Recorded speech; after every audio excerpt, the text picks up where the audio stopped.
भस्मांग रागाय महेश्वराय नित्याय शुद्धाय दिगंबराय तस्मै नकाराय नमः शिवाय। आदिगुरु शंकराचार्य जी द्वारा रचित शिव पंचाक्षर स्तोत्र की पहली पंक्ति के बाद की ये पंक्तियां मैंने पढ़ी, जिसमें भगवान शिव को नकार के साथ प्रणाम किया गया है, पृथ्वी तत्व के साथ। और पहली पंक्ति के बाद से क्यों पढ़ना शुरू किया? क्योंकि फोकस मुझे करना था भस्मांग रागाय पर। भस्मांग भी जिन्हें कहते हैं उन भगवान शिव को प्रणाम है। तो भस्मांग नाम से देश की राजधानी दिल्ली में 24 तारीख से एक फोटो एग्जीबिशन लगने वाली है। आपको लगेगा इसमें ऐसा क्या खास है जिसका मैं जिक्र कर रही हूँ, क्योंकि देखिए ये वो वक्त होगा जब महाकुंभ अपने समापन की तरफ बढ़ रहा होगा और देश में ये चर्चा होगी कि महाकुंभ से हमने क्या प्राप्त किया, वहां से क्या विचार निकले, वहां पर क्या डिस्कस हुआ। और उसी समय में ये जो फोटो एग्जीबिशन है जिसका मैंने जिक्र किया, इसमें नागा साधुओं के जीवन जीने के तरीके क्या है, वहां पर उनके इर्द गिर्द जो एक पूरा मिस्टिसिज्म है वो क्या है, इसे प्रदर्शित करती हुई ये प्रदर्शनी है। और वो व्यक्ति जिन्होंने इन तस्वीरों को अपने कैमरे में कैद किया है, शूट किया है, जिस पर काम किया है और इन नागा साधुओं के साथ महाकुंभ में 1 महीने का वक्त बिताया है, बनदीप सिंह जी हमारे साथ हैं। सर, सबसे पहले तो नमस्ते और बहुत स्वागत है आपका वन इंडिया हिंदी और न्यूज बीट्स के इस कोलैबोरेशन में। आपके साथ बात करके भी बहुत अच्छा लग रहा है और इतनी खूबसूरत आपने भूमिका इस कन्वर्सेशन को दी। वाकई जो इसका जो टाइटल है भस्मांग, वो वहीं से आता है, इंस्पायर्ड वहीं से, क्योंकि जो नागा साधु हैं वो शिव के उपासक हैं और शिव का एक नाम भस्मांग भी है। और क्योंकि नागा साधुओं की प्राइमरी आइडेंटिटी जो है उसमें भस्म का एक बहुत बड़ा रोल है। भस्म उनके शरीर पे एक ऑर्नामेंट, एक जिसे हम क्या कहें, एक उनका एक ब्यूटी के, एक श्रृंगार का जो है उसका एक साधन है। तो उससे वहाँ से इंस्पायर्ड होके ये नाम एग्जीबिशन का लिया था, भस्मांग, जिनके अंग भस्म से कवर्ड है। तो सबसे पहले तो आपको बहुत शुभकामनाएं कि एग्जीबिशन बस अब कुछ ही समय में आने वाली है और आज हम बहुत लकी हैं कि इस विषय पर आपसे बात हो रही है। तो हमारे बहुत सारे दर्शक, वैसे तो फोटोग्राफी की दुनिया में बनदीप सिंह किसी परिचय के मोहताज नहीं है, लेकिन जो दर्शक आज पहली बार आपको सुनने वाले हैं उनके लिए बता दूं कि बनदीप जी सेलिब्रेटेड फोटोग्राफर हैं, ग्लोबल अवार्ड से सम्मानित हैं। आपकी pictures time, Fortune, New York times में इससे पहले प्रदर्शित भी हो चुकी हैं और अभी इंडिया टुडे ग्रुप के ग्रुप फोटो एडिटर हैं। तो सर देखिए, आपके साथ तो मुझे भी कार्य करने का सौभाग्य मिला है और मुझे हमेशा वो पाकिस्तान की करतारपुर वाली मीटिंग अपनी याद रहती है।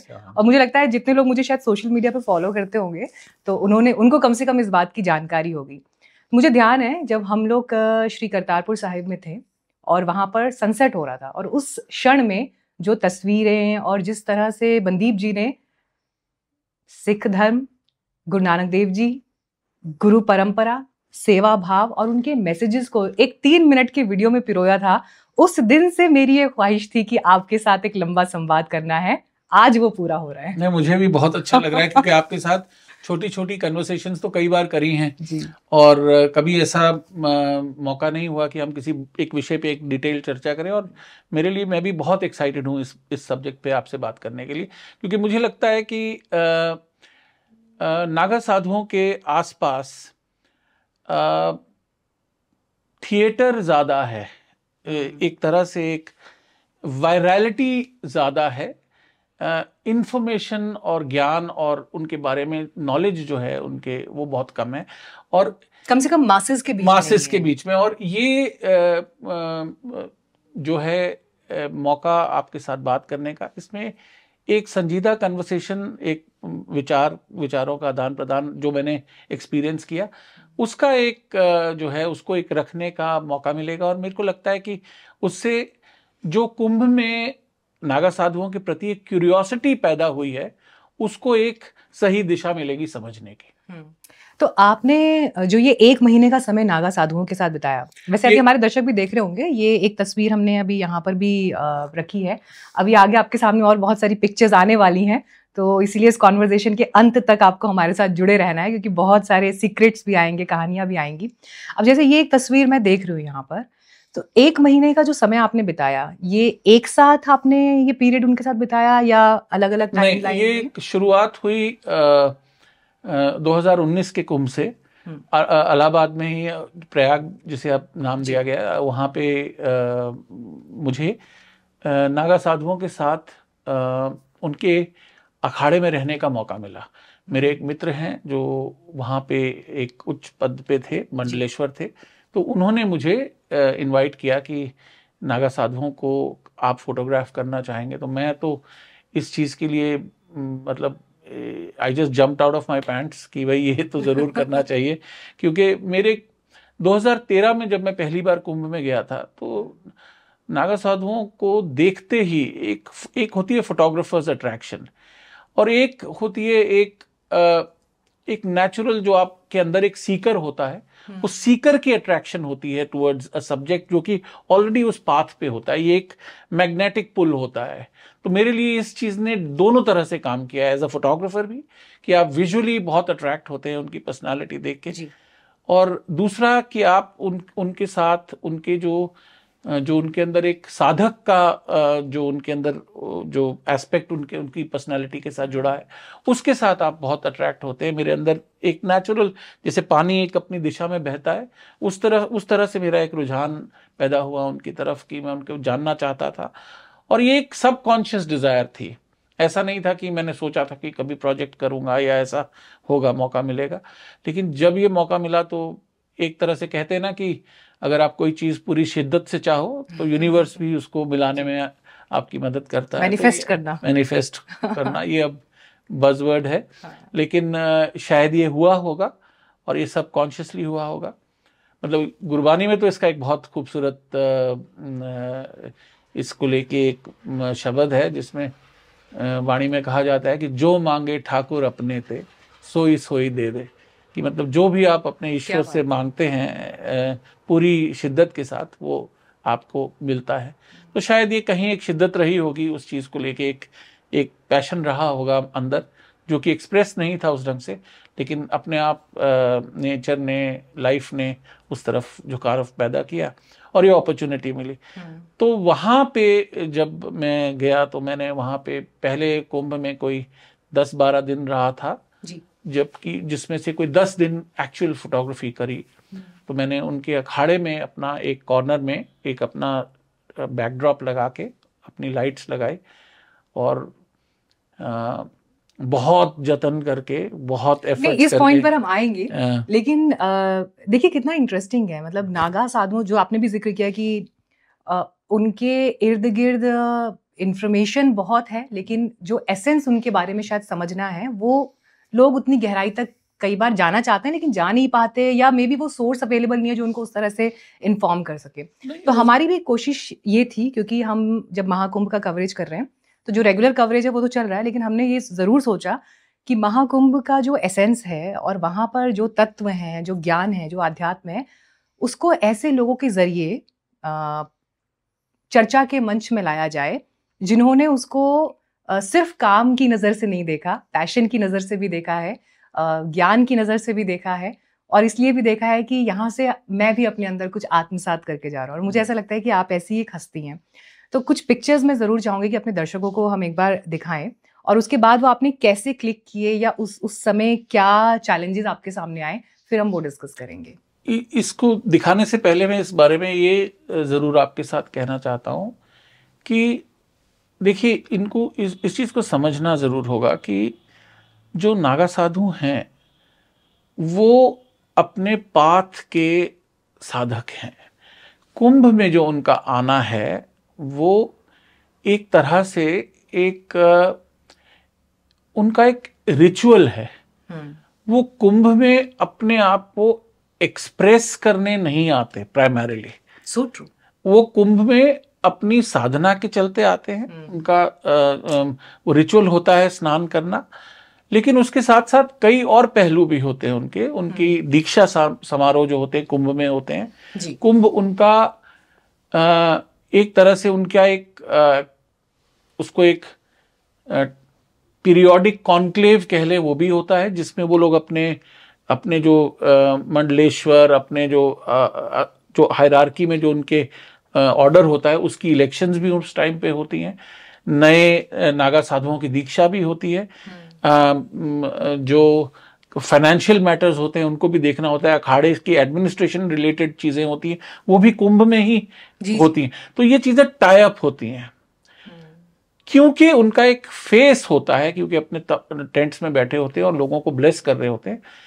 हम लोगों की एक जो एसोसिएशन बन गई कि नागा साधु कुंभ में एक तरह से कुंभ में अपने आप को प्रोजेक्ट करने आते हैं, प्रदर्शित करने आते हैं। वो है नहीं, वो उनकी एक अपनी जीवन शैली और बड़ी संजीदा, मतलब एक बड़ी सीरियस शैली है।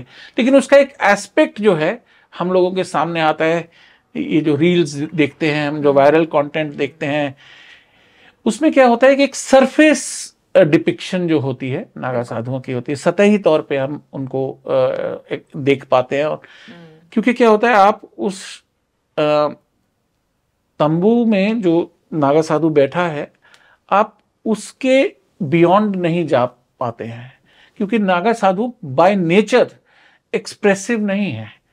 और वो उनका जो ट्रेनिंग है वो अपने बारे में, अपनी साधना के बारे में, अपनी हिस्ट्री के बारे में बात करने के लिए नहीं है।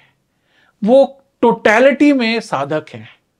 उनकी जो साधना है वो 24 आवर्स एक बीइंग की साधना है, किसी एक्टिविटी की साधना नहीं है कि इस टाइम से इस टाइम साधना होगी, इस टाइम से इस टाइम नेचुरल स्वाभाविक तौर पे रहेंगे, इस टाइम से इस टाइम पब्लिक से एंगेजमेंट होगी, ऐसा नहीं है। वो कॉन्टिन्यूसली उनकी पर्सनैलिटी, उनकी बीइंग कॉन्टिन्यूस साधना के अंदर है। चाहे वो किसी से, आपसे मेरे से बात कर रहे हो तो भी वो साधना में है, अपने धूने पे बैठ के चाय पी रहे हो तो भी वो साधना में है, अपने धूने पे बैठ के वो कुछ मैटर डिस्कस कर रहे हो तो भी वो साधना में। उनके अंदर ये कांस्टेंट प्रोसेस है, उनकी बीइंग वैसी है। तो वो समझना बहुत जरूरी है।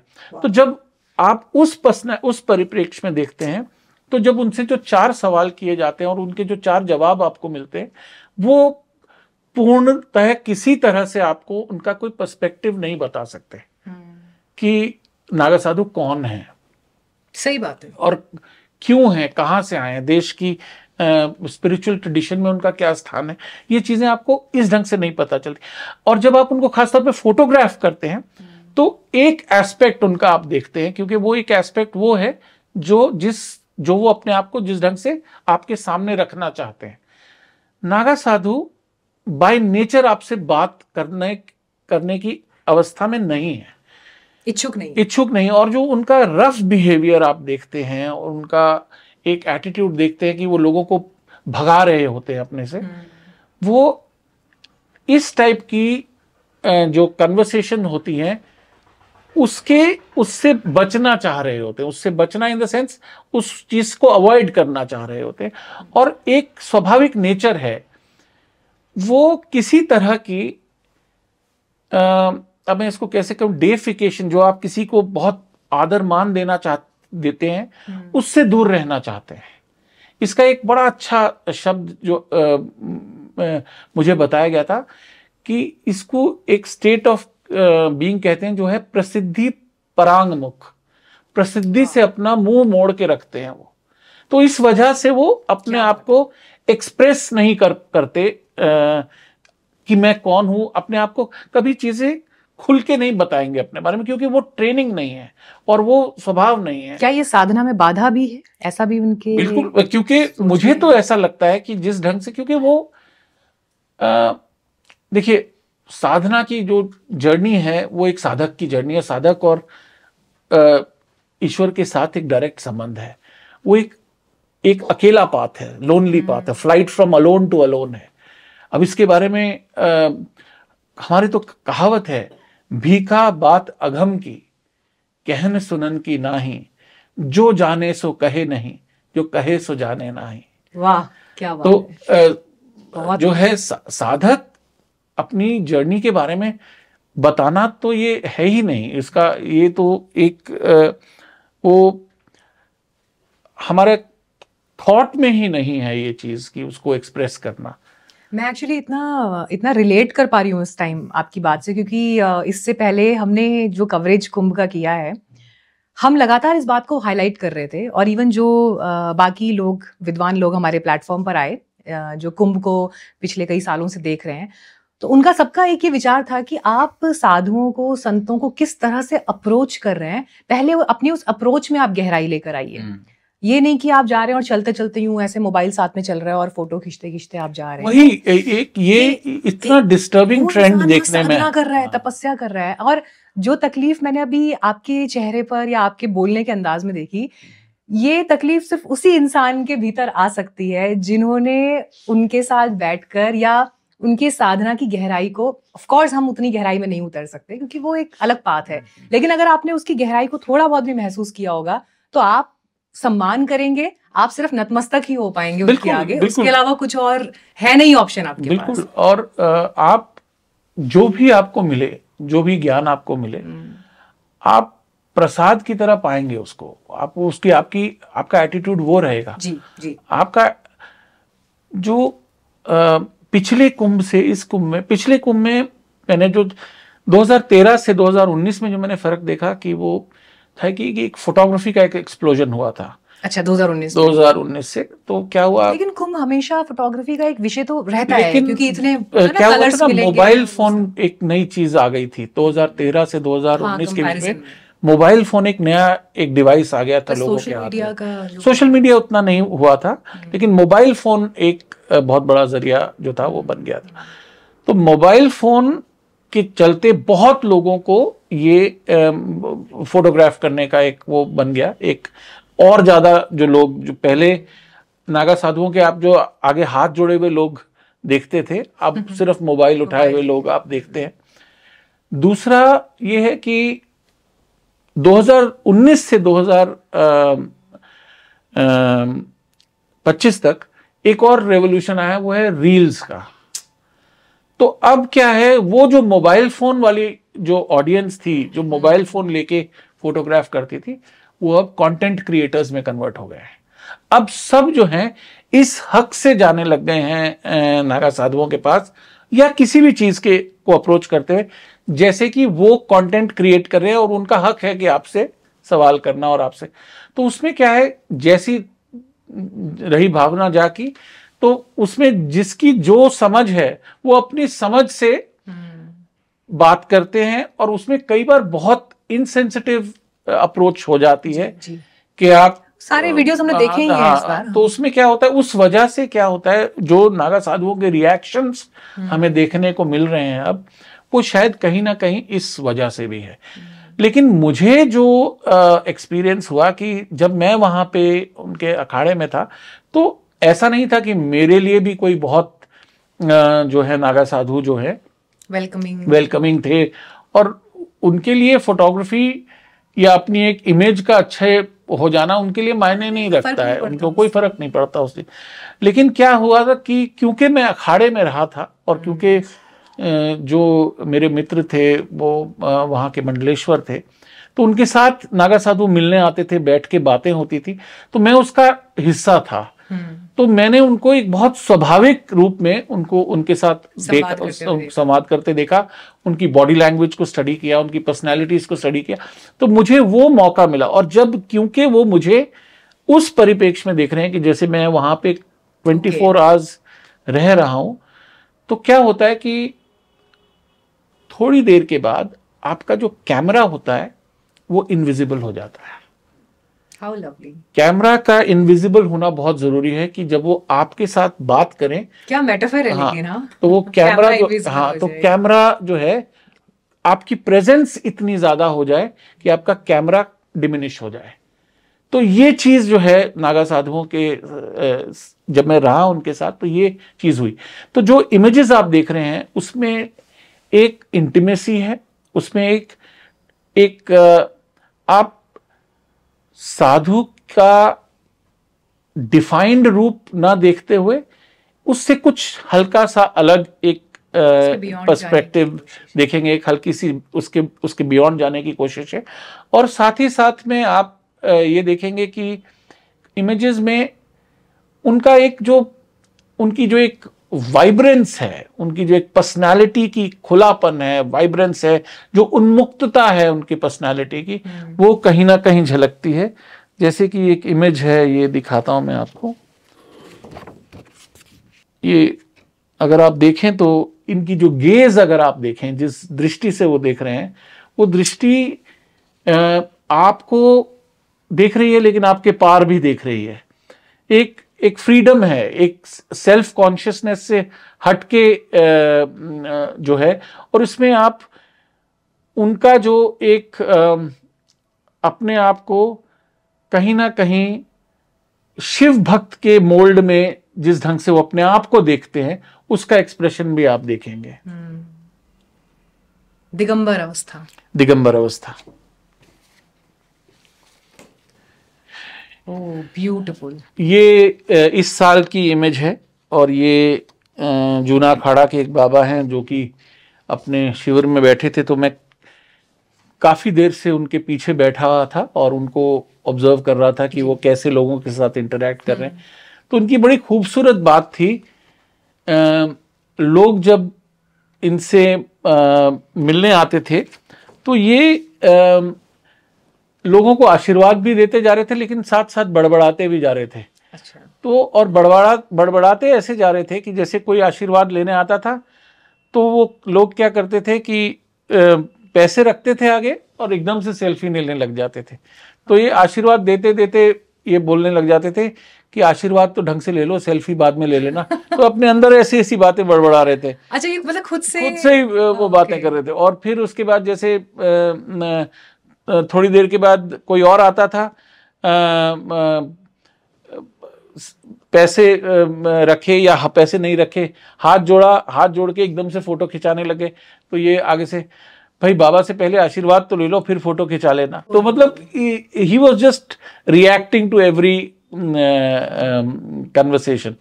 तो मैं जब फोटोग्राफ खींच रहा था तो थोड़ी देर के बाद उन्होंने मेरी तरफ घूम के देखा, और ये एक प्यारी सी मॉकिंग स्माइल जो है वो उनके चेहरे पे आई कि ये तुम जो कर रहे हो, ये क्या कर रहे हो, एक तरह से सवाल है। हाँ, इसमें एग्जैक्टली तो, बहुत अच्छे तो से आपने डिफाइन किया। तो ये जो है मुझे स्माइल विद अ क्वेश्चन। हाँ, तो मुझे ये बहुत पसंद आया ये इमेज की, ये जो उनके साथ बड़ा सौम्य चेहरा इसमें उनका मतलब दिख रहा है। हाँ। बड़ी सौम्यता के साथ ये तो मुस्कुराहट। ये इस टाइप की जो एंगेजमेंट्स जो हुई, उस टाइप का जो एक्सपीरियंसेस अनुभव हुए, पर्सनालिटीज के अनुभव हुए, इस एग्जीबिशन में ये आपको अच्छा, जो आपने वो पहले वाली इमेज दिखाई थी जिसमें बाबा स्टैंड मतलब खड़े हुए थे और उनके आसपास जो एक भस्म का पूरा इफेक्ट दिख रहा है, तो ये क्रिएट किया गया है, ये कैसे आया? हाँ, ये देखिए, ये सारी इमेजेस जो हैं ये बाबाओं से बात करके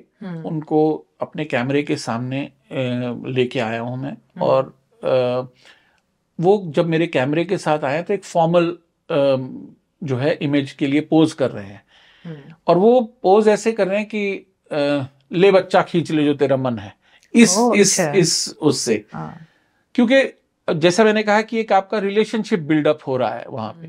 तो फिर वहां पे मेरे अंदर जो था ये मैं उनको, जैसे आपने उन्हें ये कहा कि थोड़ा आप ये पैर जो है इसको फोल्ड कर लीजिए, या अगर आप हाथ नहीं, ये जो लैंग्वेजेस हैं, ये जो एलिमेंट्स हैं बॉडी लैंग्वेज की, ये उनके साथ जो बातचीत करते हुए क्या होता है कि फोटोग्राफर और सब्जेक्ट के बीच में जब हम फॉर्मल फोटोग्राफी करते हैं, जैसे अगर मैं आपकी फोटोग्राफ खींच रहा हूं तो हम दोनों के बीच में एक स्पेस है, एक ब्लैंक स्पेस है। आप मेरे लिए क्या प्रोजेक्ट करेंगी और मैं आपकी क्या इमेज को रिसीव करूंगा, ये एक दोनों के बीच में एक ब्लैंक स्पेस है।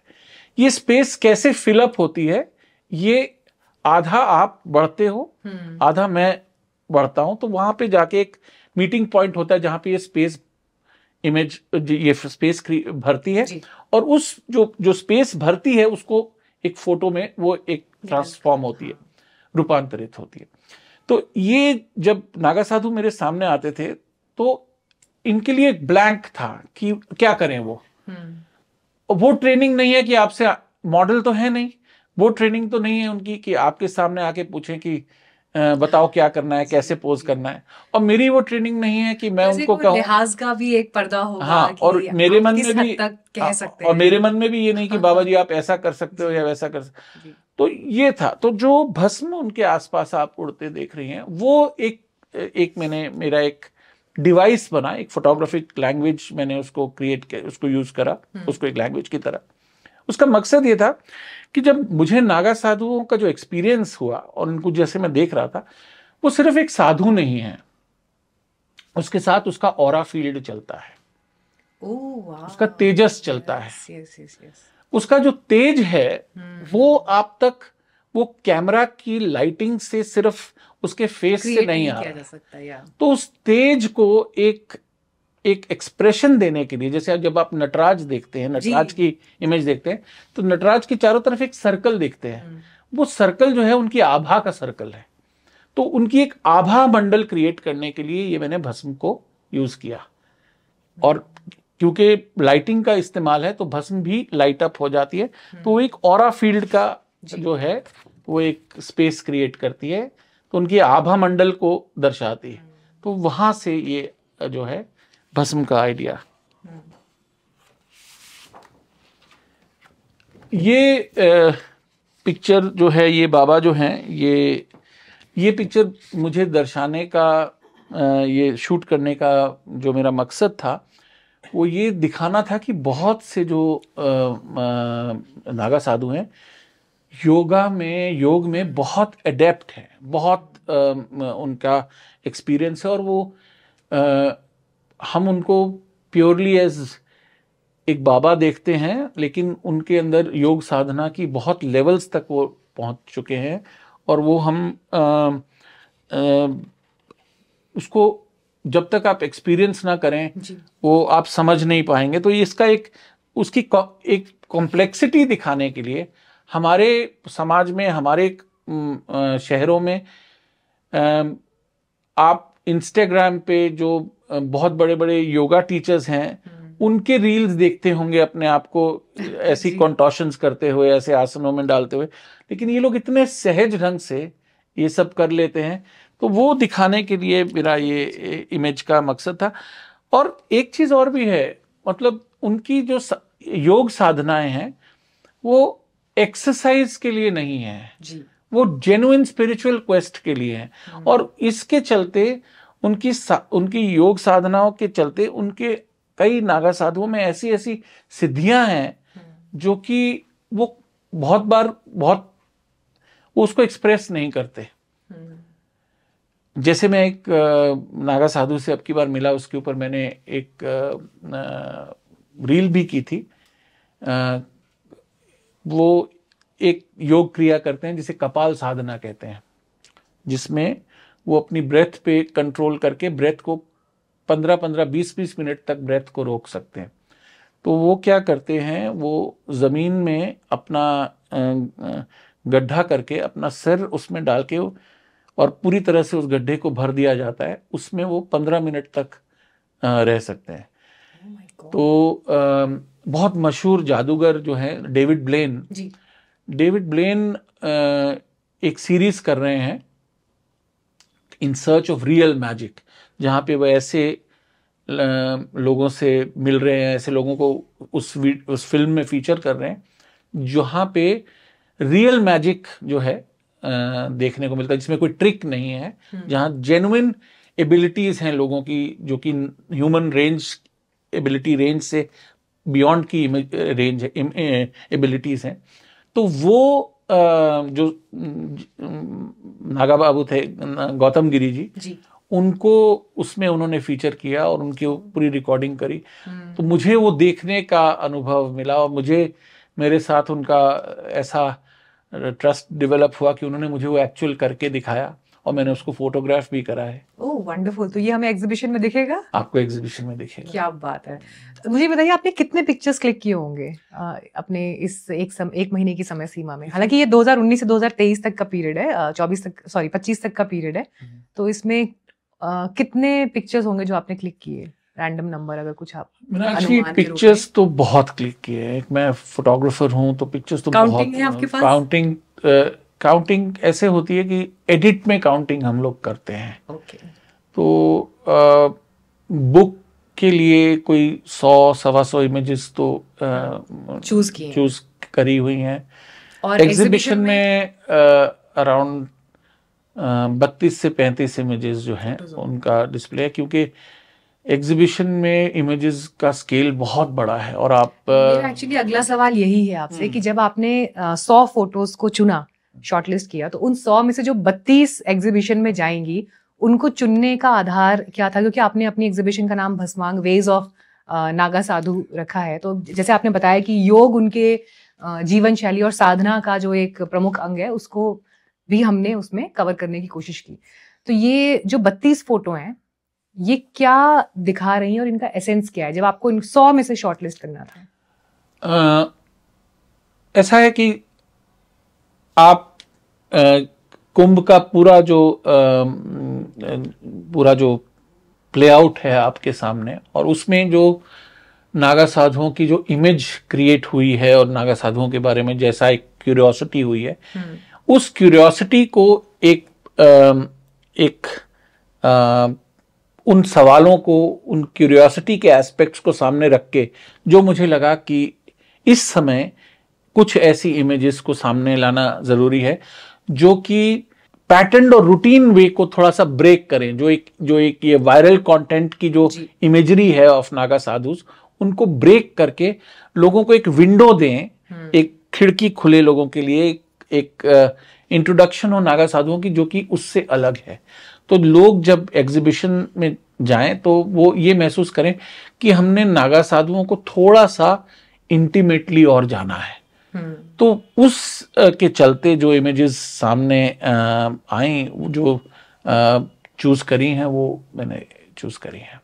इवन देखिए, यही जब 30-30 सेकंड वाले कंटेंट की बात आ गई, रील्स की और वायरल कंटेंट की, और वो भी जो जिसकी समय सीमा बहुत कम होती है, मतलब 30 सेकंड के इस कंटेंट को बनाने की चाह या बनाने की अंधी दौड़, और उस अंधी दौड़ में जो लोग दौड़ रहे हैं उनके ऊपर जो वायरल होने का प्रेशर है, या अगर थोड़ा कमर्शियल एस्पेक्ट भी जोड़ दें उसके साथ में, लेकिन उस आइडिया के साथ जब आप नागा साधुओं को अप्रोच कर रहे हैं, फॉर दैट मैटर किसी भी साधु संत को अप्रोच कर रहे हैं, जिन्होंने आदिगुरु शंकराचार्य ने अगर मतलब शस्त्र और शास्त्र की परंपरा के साथ नागा परंपरा का जब उन्होंने स्थापना की, तो उसमें त्याग कितना बड़ा रोल प्ले कर रहा है, तपस्या कितना बड़ा रोल प्ले कर रही है, अनुशासन कितना बड़ा रोल प्ले कर रहा है, और एक ऐसे साधना मार्ग पर आप बढ़ गए हो जहां पर आपको एक प्रतिज्ञा या एक कमिटमेंट भी है, उसके प्रति आपका समर्पण भी है कि आपने सब कुर्बान कर दिया, बस आप उस साधना मार्ग में अपने इष्ट के या अपने ध्यान में आप चले जा रहे हैं। किसी की तपस्या 30 साल की भी होगी, किसी की 50 साल की भी होगी, तो 50 साल की तपस्या को जो 30 सेकंड के कंटेंट की नजर से पकड़ने के लिए जा रहे हैं, मतलब कितना अन्याय है ये, कितना अन्याय है ये। तो इसीलिए हमारा भी ये प्रयास था कि जब हम ऐसी चर्चा करें तो जितना हमें दिख रहा है उसके बियॉन्ड हम कहाँ तक देख पाते हैं या पहुंच पाते हैं। आपके लिए कितना बड़ा चैलेंज था ये? इसका एक ही मेरे पास जो इसका जो जवाब यही है कि मैं, पहली बात कि मैं उस क्वेस्ट में था ही नहीं कि मुझे ये इमेज लेके चले जाना है। मैं उनके बीच रह रहा था, मैं उनके साथ रह रहा था, मुझे ये अपॉर्चुनिटी मिली कि उनके प्रेजेंस में। कितने लंबे लंबे संवाद हुए आपके उनके साथ में? नहीं, संवाद उस वक्त नहीं हुए। 2019 में जब मेजॉरिटी ऑफ फोटोशूट्स हुए उस वक्त संवाद नहीं हुए। संवाद इस बार हुए। 2025 में सिर्फ संवाद हुए, फोटोग्राफी बहुत कम हुई, क्योंकि जो फोटोग्राफ्स मैंने खींची थी, जो उसको एक कॉन्टेक्स्ट से समझना भी चाह रहा था मैं, तो वो जो क्वेस्ट थी वो कंप्लीट हुई। फोटोग्राफर कम और सीकर ज्यादा थे। ये दोनों में विरोधाभास है नहीं। फोटोग्राफी सीकिंग का माध्यम है, और अगर आप ये अब जैसे आप गंगोत्री के ऊपर चढ़ना चाहें तो एक स्टिक को पकड़ लेते हैं आप। स्टिक क्या है? फोटोग्राफी वही चीज है, एक तरह से एक डिवाइस बन जाता है, आपका एक तरह से एक आपकी एक जबान बन जाती है, एक लैंग्वेज बन जाती है जिसमें आप बात करें, अपने आप को एक्सप्रेस करें, एक बहाना मिल जाता है जिस ढंग से आप बात करें। नागा साधुओं से भी जब आप मिलते हैं, वो कई तरह के अपने टाइप के अपने आप को अलंकृत करते हैं, अपने आप को श्रृंगार करते हैं। अपना वो श्रृंगार हमारे श्रृंगार से बहुत अलग होता है। भभूत का श्रृंगार होता है, तुलसी की मालाओं का श्रृंगार होता है, रुद्राक्ष का श्रृंगार होता है। तो वो अपनी तरफ वो एक एक्सप्रेशन है उनकी पर्सनालिटी का, अपने अपने ट्रेडिशंस का, उनकी स्पिरिचुअल वैल्यूज का। फोटोग्राफी मेरे लिए यही है। इससे मेरे सीकिंग से और फोटोग्राफी में दोनों में कोई डिफरेंस नहीं है। और शायद ये एनर्जी जो है, ये एक सेंसिटिव साधु की समझ में बहुत जल्दी आ जाती है, और शायद उनको ये चीज का आभास होता था। ये बात कई साधुओं से बात करते उन्होंने मुझसे कही कि यार आपके तो सवाल दूसरों वैसे सवाल है ही नहीं, आपसे तो बात करके बड़ा अच्छा लग रहा है, ये बातें हमारी कभी हुई नहीं। क्योंकि मैं उनसे उनकी जो उनकी प्रैक्टिसेस हैं, उनकी वे ऑफ लाइफ है, उसके बारे में चर्चा कर रहा था, उसके बारे में जानने की कोशिश कर रहा था। तो वहां से मेरी जो जर्नी है वो शुरू हुई। जो आपका सवाल था कि आपको ये चीज आपको ये रुकावट नहीं आई, रुकावट आई, लेकिन उसके आपकी उन्हें कन्विंस कर पाए, या कन्विंस करने की भी हो सकता है शायद जरूरत ना पड़ी हो, वो संवाद में ही वो रसरी आवत जात के सिल पर परत निशान। क्या बात। मैं तो मतलब ये सोच रही थी कि नागा साधुओं के साथ में जिस समय ये शूट हुआ, या जब उनके पिक्चर्स लिए जा रहे हैं, ये तो हो गया जो तस्वीरों में आया, लेकिन आप अपने साथ क्या लेकर आए तस्वीरों से अलग?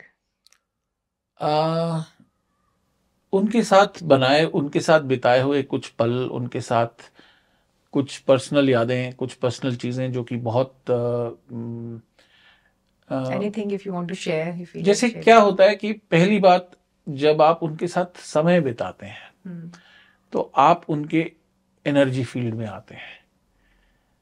एनर्जी फील्ड में आप आने से आप एक ऑल्टर्ड स्टेट ऑफ एनर्जी, एक आपकी वाइब्रेशन एक अलग लेवल की वाइब्रेशन हो जाती। ये तो तय है, ये तो मानने की चीज है। बहुत सारी चीजें हैं मीनाक्षी, कहाँ से शुरू करूं, कहाँ से, जैसे कि जैसे उनके मैं दीक्षा समारोह को फोटोग्राफ कर रहा था, उसको देखना अपने आप में एक बड़ा इमोटिव चीज है कि एक आदमी, पहले तो वो जो हैं आपको आपके सारे बाल जो हैं वो शेव कर देते हैं। तो जब बाल आपके हटाते हैं, उसका एक कॉन्सेप्ट है, बहुत खूबसूरत कॉन्सेप्ट, कि आपकी बहुत सारी आइडेंटिटी जो होती है आपके बालों से होती है। आपकी जो आइडेंटिफिकेशन होती है वो आपके बालों से, जो आपका फेस स्ट्रक्चर डिफाइन होता है उससे आपकी आइडेंटिटी बनती है। जब सबके बाल हटा देते हैं तो एक यूनिफॉर्मिटी आ जाती है सबकी लुक में, तो इंडिविजुअलिटी एकदम से खत्म हो जाती है। ये मैंने अपने सामने होते देखा। मैं जिन लोगों को फोटोग्राफ करा था दीक्षा से पहले, दीक्षा के बाद वो लोगों को मैं पहचान ही नहीं पा रहा था, क्योंकि वो सब उसमें मर्ज कर गए थे। तो एक आपकी पर्सनैलिटी और किस ढंग से वो दीक्षा की जो प्रोसेस बना हुआ है, उसके क्या क्या एलिमेंट्स हैं, वो इतने मूविंग हैं। फिर आपको धूप में बिठा दिया जाता है, आपके बाल हटा के पूरे आप बेयर हैं, सिर्फ आपने एक लंगोट का पहना हुआ है, और उसके बाद आप धूप में बैठे हैं।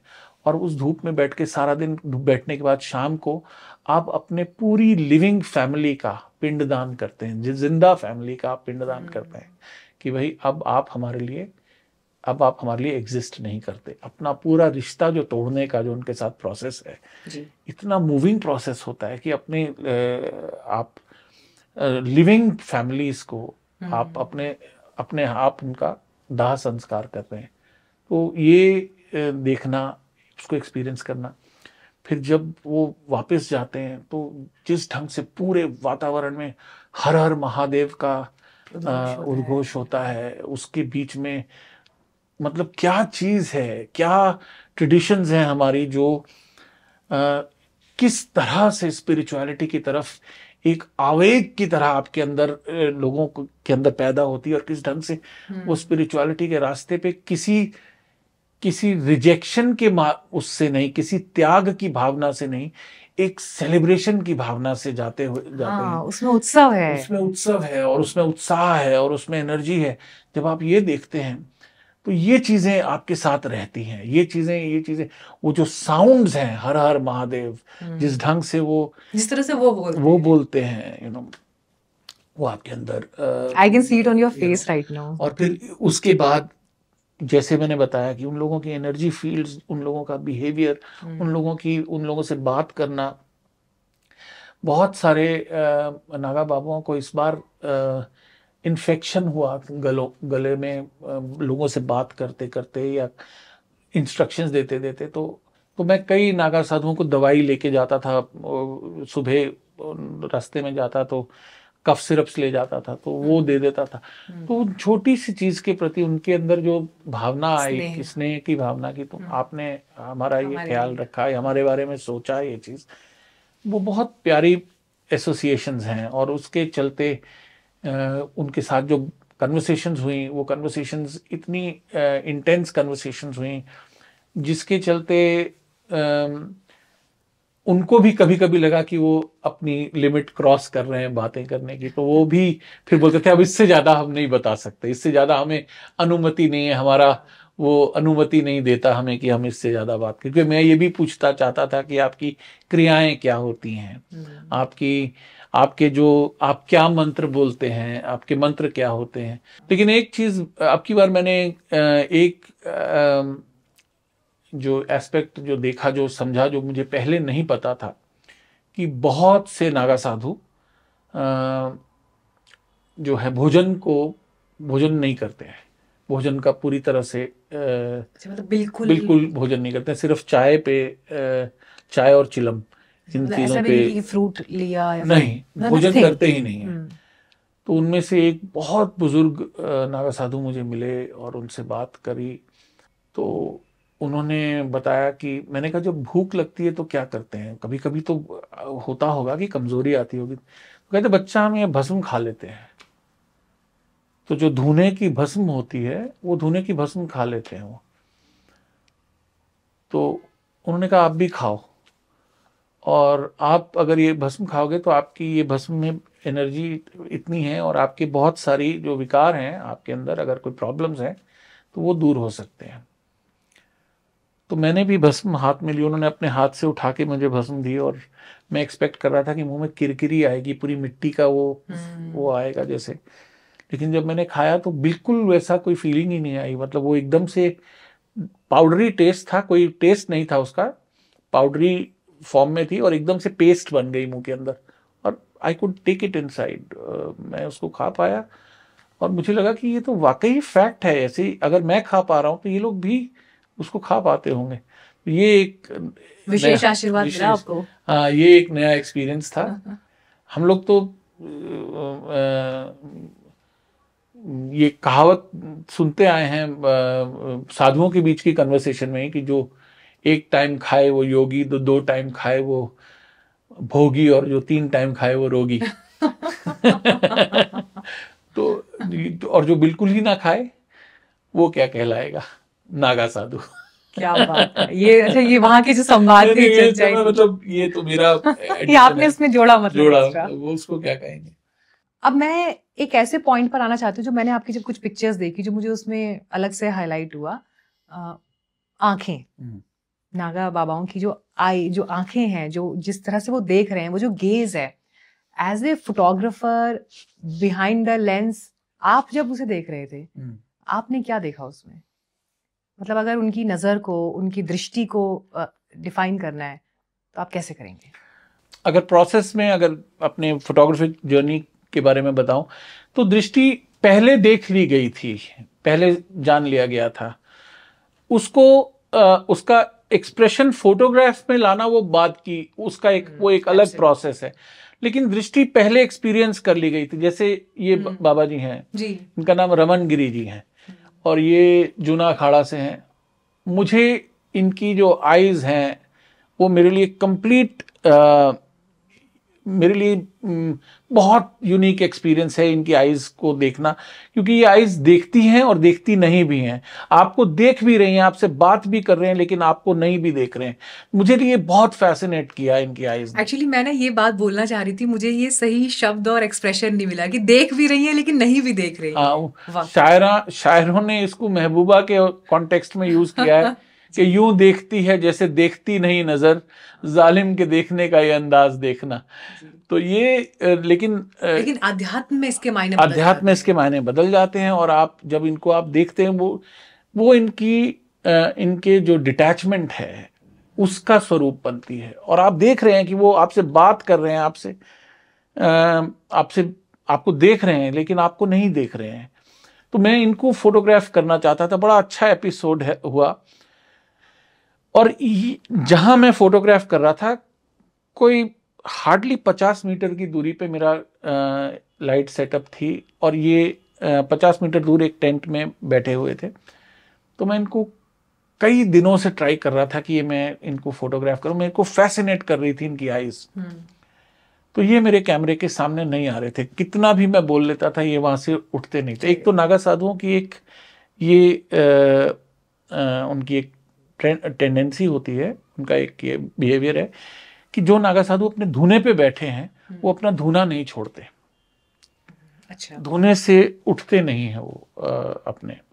तो ये जो है, इन्होंने ये उस चीज को एक्सेप्ट ही नहीं कर रहे थे, जा ही नहीं रहे थे।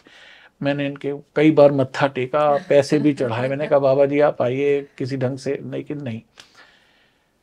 तो जिस दिन मेरा जाने का दिन था, उससे एक दिन पहले मैं आखिर में एक बार ट्राई करने फिर गया। मैं फिर इनके वहां जाके बैठा और मैंने बोला कि बाबा जी आपने मेरे को इतना परेशान किया है कि मैं हर बार आपसे मिन्नत करता हूं और आप मेरे 50 मीटर की दूरी पे आप आ सकते हैं, नहीं आ रहे। तो इनके मन में पता नहीं क्या आया, इन्होंने अपना पैर उठाया और मेरे सर के ऊपर रख दिया। और इनका जो पैर है वो मेरे सर के ऊपर इन्होंने रखा। एक शॉकिंग चीज थी कि एकदम से पैर सर के ऊपर रख दिया। और आप बैठे हुए थे? मैं बैठा हुआ था, इनके साथ बात कर रहा था। इन्होंने खड़े होकर पैर सर पे रख दिया मेरा। और मेरे मन में भी पता नहीं क्या है, मैंने वो पैर जो है ऐसे ही पकड़ के ऐसे ही बैठ गया मैं। मैंने कहा अब मैं छोड़ूंगा ही नहीं आपका पैर। तो जब मैंने उनका पैर पकड़ लिया और तो उसके बाद मैंने जब बोला एक बार फिर, तो वो एकदम से राजी हो गए कि चलो। तो उन्हीं के टेंट में मैंने अपनी सारी लाइट्स को शिफ्ट किया और टेंट फिर भी नहीं, उन्होंने अपना धुना फिर भी नहीं छोड़ा। तो वहीं उसके पीछे एक पर्दे के पीछे मैंने फोटोग्राफ करा उनको। लेकिन ये बात मेरे अंदर बहुत देर तक रही। गुस्से वाला स्टेप था क्या जो पैर रखा? मैंने इसको कई तरह से समझने की कोशिश करी। और मुझे अपने आप में जो समझ इस चीज की आई, और जिसको मेरी उस एक्शन के उनका क्या उसके पीछे पर्पस था मुझे नहीं पता। लेकिन क्या है, हम लोग एक अनएक्सप्लेन्ड एक्शन को हम लोग जब तक एनालाइज नहीं करके उसको एक डिफाइन नहीं कर देते, हम लोगों को चैन नहीं पड़ता। तो मेरे अंदर ये जो एक ये सवाल हुआ क्या कि ये, तो मेरे अंदर शायद, और जो मेरी समझ है और जिस समझ से मैं आता हूँ, जिस ट्रेडिशन से मैं आता हूँ, मेरे को एक ही चीज समझ आई कि मेरी भावना उनकी तस्वीर खींचने की एक ईगो माइंड की भावना थी कि मैं तस्वीर खींचना चाहता हूँ। मैं अपने टैलेंट से, मैं अपनी एबिलिटी से, मैं अपने प्रतिभा से आपको एक्सप्रेस करना चाहता हूँ। तो ये जो मेरा मैं भाव था, इसको खंडित करा ये चीज करने के लिए, कि ये दिखाया कि मेरे दिमाग के ऊपर मेरा अहंकार का आधिपत्य नहीं है। मुझे फोटोग्राफ अगर मैं कर पाऊंगा तो ये मेरी अचीवमेंट नहीं है, ये मेरी उनकी तरफ से एक प्रसाद है। हाँ। उनका प्रसाद है। तो ये ब्लेसिंग है, एक प्रसाद पाना है जो आप फोटो भी ले रहे हैं। तो ये एक भाव जो है मेरे अंदर तब से घर कर गया कि मैं तस्वीर खींचने वाला मैं नहीं हूं, मैं रिसीव करने वाला हूं। तो ये भावना जो थी, ये भावना मेरे अंदर इस मीटिंग के बाद से सो थॉटफुल। और जबकि इस बार मैं गया तो मैंने इनको ढूंढा बहुत कि मिल जाए फिर से, तो मिले नहीं। पता लगा, पूछने पे पता लगा आए नहीं है। तीसरी विजिट में जो कि इनको मैंने एकदम से देखा वहीं पे आए, तो मैं इनके पास भागा भागा गया। मैंने कहा बाबा जी पहचाना आपने? आपकी मैंने ये तस्वीर खींची, आपको मैंने दिखाई उनके फोन पे, तो ये है। तो उन्होंने मुझे पहचाना नहीं। अच्छा। उन्होंने अपनी तस्वीर को भी देख के कोई रिएक्शन नहीं किया, बस वो मेरे को आशीर्वाद देने लगे। तो जैसे ही आशीर्वाद देने लगे मैंने कहा बाबा जी ऐसे नहीं। मैंने उनका पैर पकड़ा और फिर से अपने सर पर रख लिया। How sweet. मैंने कहा कि बाबा जी आपका आशीर्वाद ये है। अच्छा, आपने एक पिक्चर थी, मैं चाहूंगी वो आप जरूर दिखाएं, जिसमें एक नागा बाबा हैं और उनकी जो आंखें हैं ना वो बिल्कुल एकदम लाइट की तरह चमक रही हैं उसमें। Yes, this one. बुजुर्ग हैं और उनका हाथ ऊपर है। ये मेरे लिए एक जब मैं उनको, जब सारे बाबाओं को जब हर हर महादेव बोलते हुए देखता था तो उन सबके हाथ ऊपर होते थे। तो जब ये बाबा मेरे कैमरे के सामने आए तो कोई कन्वर्सेशन में इन्होंने हर हर महादेव कहा, तो जो जिस ढंग से अच्छा। इनके हाथ पे और इनके फेस पे लाइट आई और इनकी बॉडी के ऊपर वो लाइट नहीं पड़ी, क्योंकि उनकी बॉडी का जो कलर टोन है वो थोड़ा डार्किश टोन है, लेकिन हाथ की हथेली जो थी वो जो है ब्राइट थी। इसमें ये परफेक्ट प्रिंट नहीं है, ये टेस्ट प्रिंट है, लेकिन जब आप देखेंगे इसमें सिर्फ फेस और हथेली पे लाइट है। तो मेरे लिए ये एक सिंबल बन जाती है ऑफ किस तरह से नागा बाबा जो हैं हर एक तरह से आपको हर एक के लिए उनका एक आशीर्वाद जो है, आशीर्वाद के लिए हाथ उनका उठा रहता है। तो ये वहाँ उस सोच के साथ। अब मैं बातचीत में एक पॉइंट और लेकर आना चाहूंगी जो आपके एग्जीबिशन के नाम से भी रिलेटेड है, और मुझे लगता है कि जब सब खत्म होता है तो जो बचता है वो राख होती है, भस्म होती है। और नागा साधु और भस्म, मतलब ये दोनों मैं क्या कहूँ, एक दूसरे को कॉम्प्लीमेंट भी करते हैं, एक दूसरे के लिए ज़रूरी भी हैं, या एक दूसरे के एग्जिस्टेंस को साथ लेकर चलते हैं। लेकिन एट द सेम टाइम जब हम भस्म के बारे में सोचते हैं, हम लोग जो आम जीवन में हैं, भस्म क्या है हमारे लिए, लेकिन नागा साधुओं की जीवन शैली में वो भस्म शायद उनके लिए सब कुछ है, और वही उनकी साधना के केंद्र में भी है, और जहाँ पहुँचना है उस मार्ग पर भी वही लेके आपको चल रही है। आपने भस्म के साथ उनका जो एसोसिएशन देखा है, मैं चाहूंगी उसको आप हमारे लिए जरूर एक्सप्लेन करें। देखिए, भस्म जो है इसके कई लेवल, इसको अंडरस्टैंड करने के कई लेवल्स हैं। इसको, आपका बड़ा वैलिड सवाल है, और ये सवाल, ये इस टाइप का सवाल मेरा भी था जब मैं नागा साधुओं से मिला, और इसका मुझे भी जानना था ये भस्म को लेके एसोसिएशन की। तो पहले तो भस्म जो है, भस्म का प्रतीक आता कहाँ से है? भस्म का प्रतीक आता है जब कुछ भी बचता नहीं है तो वो भस्म, शमशान भस्म।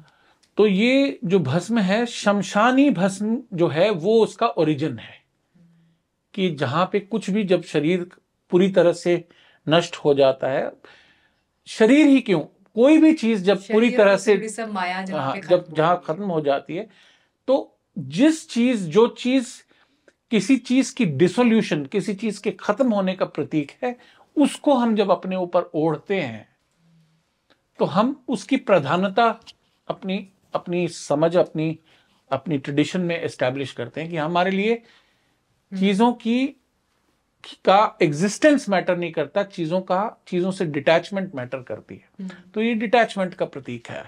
कार्यक्रम के बातचीत के अब अंतिम पड़ाव पर हम आ गए हैं। मैं आपसे ये जानना चाहती हूँ कि जब आपने ये तस्वीरें, जब ये इसके प्रिंट्स आपके पास आ गए, वहाँ पे साधु संतों को दिखा पाए या आप? 2019 के जो क्लिक्स किए थे हाँ, या वो कुछ? तो मैंने फोन वो में तो जो आपने उनका जिक्र किया कि चलो उनका तो मतलब वैसा रिएक्शन नहीं था, पर और किस तरह के रिएक्शन आए, कुछ ऐसा था या देवर लाइक मतलब हाँ, indifferent to it? They were indifferent, कोई बहुत सुपरलेटिव ऐसा नहीं था। लेकिन कुछ साधु जो जो उनमें से एजुकेटेड साधु थे, वो मेरे फोटोग्राफ्स से ज्यादा मेरी कन्वर्सेशंस उनको ज्यादा अपील करी। ये तो उनके लिए वो हो गया ना, हाँ, ये दुनिया की मटेरियलिस्टिक हाँ, चीज हो गई, तो ये इसमें उनको तो दिलचस्पी नहीं होगी। कि ये तो स्वरूप की चीज है ना, एक्सटर्नल विजिबिलिटी है ना, कि ये क्या, इसमें क्या और है। वो क्या मतलब, वो कौन सा कोई शीशा देख रहे हैं रोज, या उनको किस बात से मतलब हम क्या दिख रहे हैं, कैसे दिख रहे हैं, doesn't matter. फोटोग्राफी में हम, मुझे आपको जो तस्वीर पसंद आती है, मुझे जो तस्वीर पसंद आती है, मुझे एक प्रोजेक्शन पसंद आती है। आप किस ढंग से प्रोजेक्ट कर रही हैं, मैं किस ढंग से अपनी आपकी प्रोजेक्शन को कैप्चर कर रहा हूँ। एक ये प्रोजेक्शन का खेल है। हम लोगों के मास्क होते हैं, हम लोगों की एक हम लोग अपने आप को, कम्युनिकेशन थ्योरी का हिस्सा है कि आप अगर एक्स हैं तो आप जो प्रोजेक्ट करती हैं वो आइडेंटिटी X1 है। तो आप एक्स को देखना, आप एक्स को नहीं कभी देख पाते हैं, आप X1 को ही देख पाते हैं। और आपकी प्रोजेक्शंस कई लेवल पे हैं। आपकी अपने लिए, अपने बारे में क्या प्रोजेक्शन है, वो भी एक प्रोजेक्शन है। एब्सोल्युटली। हम लोग एक प्रोजेक्शंस के उसमें। अब नागा साधुओं को जहां तक हम जानते हैं, जैसा मैंने उनको एक्सपीरियंस किया, वो इस खेल में है ही नहीं। वो इस गेम का पार्ट ही नहीं है कि जहां पे प्रोजेक्शन है, जहां पे वो जो है वो है। और ये चीज स्पेशली इसके बारे में मैं इसका इम्पैक्ट मेरे ऊपर सबसे गहरा हुआ, और इसको मैं इसके बारे में बात करना चाहता हूं कि जिस ढंग से वो अपनी निर्वस्त्रता के साथ रहते हैं, ये सबसे बड़ी मेरे लिए सबसे बड़ा, सबसे पावरफुल जो लेकिन है। हम दुनिया में तो ऐसे ही आए ना। दुनिया में ऐसे आए, लेकिन जब आप उनको उस स्टेट में कंप्लीटली नेचुरल, बिना किसी कॉन्शियसनेस के, बिना किसी एग्जिबिशनिज्म के, बिना किसी इवन एक कोई रिपल नहीं होता है, कोई मतलब रिपल भी नहीं होता दिमाग में कि ये मैं बिना कपड़ों के हूं, या बल्कि उसको सेलिब्रेट कहते हैं, बच्चा हम तो दिगंबर हैं, तो इसको जो है, इसको समझना बहुत जरूरी है, इस ट्रेडिशन को समझना बहुत जरूरी है। इस ट्रेडिशन को जब आपके टेम्पल्स पे, जब आपके खजुराहो जैसे टेम्पल्स पे, कोणार्क जैसे टेम्पल्स पे जब आप बेयर बॉडीड स्कल्पचर्स देखते हैं, और जब आप नागा साधुओं को बेयर बॉडीड देखते हैं, तो आपको उन दोनों के भाव में कोई डिफरेंस महसूस नहीं हो रहा। और उनकी प्रेजेंस में देश भर से, गांव के लोग, जिसमें महिलाएं हैं, सभी लोग हैं, उनको देखते हैं कि बिना किसी कॉन्शियसनेस के, बिना किसी इनहिबिशन के, उसमें एकदम सहज उन साइट्स के बीच में सब लोग प्रवाह की तरह बह रहे हैं। तो एक बहुत बड़ी फ्रीडम और बहुत बड़ी प्योरिटी की फीलिंग का एहसास होता है कि हम लोग ये हैं। जो इसमें वर्ड भी जो है, compare to the English word, the word is not nude और naked, the word is Digambar. और दिगंबर कौन है? दिगंबर, अच्छा, ट्रांसलेशन में कितना खो जाता है। आप देखिए, हाँ, दिगंबर सिर्फ नेकेडनेस का पर्याय नहीं है। दिगंबर है जिसने चारों दिशाओं को अपने ऊपर ओढ़ा हुआ है, जो कपड़ों की लिमिटेशन से परे है, जो असीम को अपने ऊपर ओढ़े हुए है, वो दिगंबर। तो जब उस परिप्रेक्ष्य में है, और उसको जब आप उसको देखते हैं, भगवान शिव का एक नाम सुंदर भी है, तो सुंदर है। हाँ, तो वो दिगंबर, वो जो रूप है, उसको आप उसकी सहजता में, उसके सुंदरता में, उसकी मैग्निफिशेंस में जब आप देखते हैं, उसकी सहजता में देखते हैं, बहुत खूबसूरत लगता है। बहुत प्राइड होता है अपने कल्चर के ऊपर। जब आप वापस लौटे कुंभ से, कितनी रातों बाद आप कंफर्टेबली और नॉर्मल सो पाए? मीनाक्षी, ये एहसास कन्वर्सेशन में, comfortable not in negative sense में नहीं कह रही मैं, हाँ, लेकिन आई एम श्योर कि ये जो एक इम्प्रेशन जो आप वहां से लेकर आए, या जो वहां का साउंड है, जो वहां की वाइब्रेशन है, जो वहां के दृश्य हैं, या जो आपने देखा जिया, वो ऐसा तो नहीं है कि वो 1 दिन 2 दिन 3 दिन में क्योंकि वो मेरे लिए मीनाक्षी, मैं भी अब ये स्टेट ऑफ माइंड में नहीं हूं कि वो एक एक्सटर्नल चीज है मेरे लिए। मेरी ऑनगोइंग जर्नी है वो ये नहीं है कि यहाँ कुंभ से आया तो खत्म हो गया, अब मेरे लिए I have to go back to another thing. It carries on with me, it goes on with me, it travels with me, और ये जर्नी कंटिन्यू रहेगी। नागा साधुओं से मिलना गिलना रहेगा। अब की बार मैं उनके साथ उनके कुछ इमेजेस, ये देखिए, मैंने उनके जो डेरों पे जाके भी, उनके आश्रमों में जाके भी ये इमेजेस कुछ करी हैं। तो ये जो थी, ये जो मेरे रिलेशनशिप्स बने, जो एसोसिएशंस बनी, उनको मैं आगे भी अब फॉलो करूंगा। और ये कंटिन्यू, ये तो क्वेस्ट रहेगी।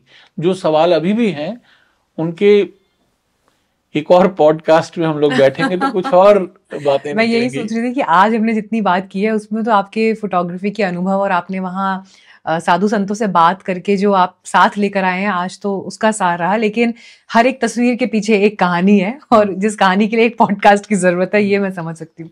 पर चलिए, जाते जाते मैं जरूर चाहूंगी कि कुंभ में जो लोग अब आगे जाएं, ये कुंभ तो चलिए अब समाप्त हो गया, लेकिन ऐसे जब भी आयोजन जहाँ पे साधु संतों का समागम होने वाला है, वो लोग जो वहाँ फोटोग्राफी करने के लिए जा रहे हैं, आप उनको क्या टिप्स देना चाहेंगे? या वो लोग जो साधु संतों के वेज ऑफ लाइफ को एक्सप्लोर करने की नजर से जा रहे हैं, जो गहराई में जाना चाहते हैं, what are dos and don'ts? अगर कुछ 3 4 5 टिप्स आप उनको देना चाहें तो। इनफैक्ट अगर जो लोग इस पॉडकास्ट को सुन रहे होंगे और अगर उन्होंने पूरा देखा होगा कि हमने बहुत सारी ऐसी बातें करी जो कि टिप्स ही हैं कि किस ढंग से अपने आप को कंडक्ट करना, सिर्फ नागा साधुओं के लिए नहीं। हाँ, मतलब आपके ओवरऑल जब आप सब्जेक्ट्स के लिए किसी को भी फोटोग्राफ करते हैं तो क्या है, आप एकदम से किसी की पर्सनल स्पेस में आप इन्वेड करते हैं। आप जो कैमरा लेके किसी के एक पर्सनल ऑरा फील्ड में जब आप घुसते हैं तो आप उनको इन्वेड करते हैं। तो आपको हमेशा अपने आप को एज एन आउटसाइडर और as a person who is not belonging there, आपको अपने आप को ऐसे देखना है। आपको मानना है कि आप जो है, आप नेचुरल नहीं है, वो नेचुरल है। आप बाहर से आए हैं, आप इन्वेड कर रहे हैं वो स्पेस को। तो अपने आप को उस समझ से जब आप कंडक्ट करेंगे, आपके अंदर ऑटोमेटिकली आपकी भावना जो है वो डिफरेंट होगी। आपकी बॉडी लैंग्वेज चेंज होनी चाहिए। जब आप नागा साधु के सामने, अगर आप नागा साधु बैठे हैं, आप खड़े होके फोटोग्राफ खींच रहे हैं, तो आप खड़े नहीं हैं, आपको डायनामिक्स ऑफ पावर को समझिए कि आप उनकी प्रेजेंस में खड़े हुए हैं, वो बैठे हुए हैं। तो आपको आपकी बॉडी लैंग्वेज झुकानी पड़ेगी। आज की इस कॉन्वर्जेशन में बहुत आनंद आया। बहुत बहुत बहुत धन्यवाद सर, आज हमें इतना समय देने के लिए और ये बात करने के लिए। और शुभकामनाएं हमारी कि ये एग्जीबिशन बहुत सारे लोगों तक पहुंचे, और जितने दर्शक देख रहे हैं, कम से कम आप लोग जरूर जाइएगा। दिल्ली में हैं अगर आप, और 24-25 से 2-3 मार्च तक है मेरे ख्याल से। 2 मार्च तक, 2 मार्च तक 24 से है। और ये है ट्रेवनकोर हाउस, कस्तूरबा गांधी मार्ग पे, और सुबह 10:30-11 बजे से ये रात के 10 बजे तक एग्जीबिशन रहेगी। हाँ, तो जरूर जाएं, और जो तस्वीरें जिस पर आज हमने डिस्कशन किया, उन तस्वीरों को आमने सामने देख कर आएं और समझ कर आएं कि आज जो एनालिसिस है, मुझे लगता है शायद दर्शक उसको, अगर पॉडकास्ट जिन्होंने देखा है वो जाएंगे तो काफी कोरिलेट कर पाएंगे इस कॉन्वर्सेशन। और वो चीजें, और उसको देखने का एक जो है आपको एक पर्सपेक्टिव भी मिलेगा। लेकिन उसके साथ साथ मैं जब अपनी इस एग्जीबिशन को थोड़ा डिटैच होके देखता हूँ, तो मैं यही कहना चाहूँगा कि एक बहुत बहुत इम्पॉर्टेंट एक्सपीरियंस है जो आप उसको वहाँ पे महसूस करेंगे। क्योंकि जब आप इमेजेस को, जिस टाइप की इमेजेस आप देखेंगे, आप सबसे बड़ी चीज, नागा साधुओं की एक अलग इमेज के साथ बाहर आएंगे और निश्चय ही आप, ये मेरा प्रॉमिस है कि आप मैजिकल फील करेंगे। चलिए, फिंगर्स क्रॉस्ड। लेकिन मेरी शुभकामनाएं सर आपको कि इस एग्जीबिशन में मैं ये नहीं कहूँगी कि अच्छा रिस्पॉन्स आए, लेकिन जो काम आपने वहाँ जाकर किया है और जो एक संवाद और मैसेज आप वहाँ से निकाल कर लेके आएंगे, मेरी शुभकामनाएं ये है कि वो ज़्यादा से ज़्यादा लोगों तक कन्वे ज़रूर हो, लोगों तक वो पहुँचे। Thank you so much and all the best. Thank you so much. बहुत धन्यवाद। बहुत अच्छा लगा आपसे बात करके। Likewise, as always.